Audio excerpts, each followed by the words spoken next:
quatrième groupe alimentaire qui est très important pour l'enfant, c'est ce qu'on appelle les VPO, viande, poisson, œufs. C'est les protéines animales. Encore une fois, c'est important pour la construction de l'enfant, c'est un apport protéique. Alors bien souvent, je vous ai dit au début de la réponse que les enfants en avaient trop, mais finalement, comment on détermine la bonne dose pour l'enfant?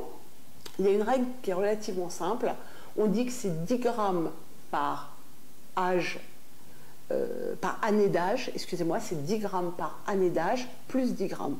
Un exemple, un enfant de 7 ans, ce sera 7 fois, parce qu'il a 7 ans, 10 grammes, plus 10 grammes, soit 80 grammes. Et ces 80 grammes, on pourra les donner soit au cours d'un seul repas, soit éventuellement le fractionner sur les 2 repas principaux que sont le déjeuner et le dîner. Juste par rapport aux qualités nutritionnelles de ce groupe alimentaire, il est important, donc, de par sa richesse en protéines, bien entendu, sa richesse aussi en fer pour les viandes, hein, on le sait, c'est assez courant, en zinc et en iode pour les poissons.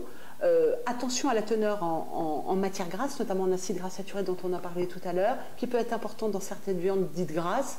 Et à l'inverse, les poissons, notamment les poissons gras. Les poissons gras, c'est quoi? C'est la sardine, c'est le hareng, c'est le maquereau, c'est le saumon qui peuvent être utilisés chez les enfants et qui leur apportent des acides gras qu'on appelle polyinsaturés, qu'on appelle aussi régulièrement les oméga 3.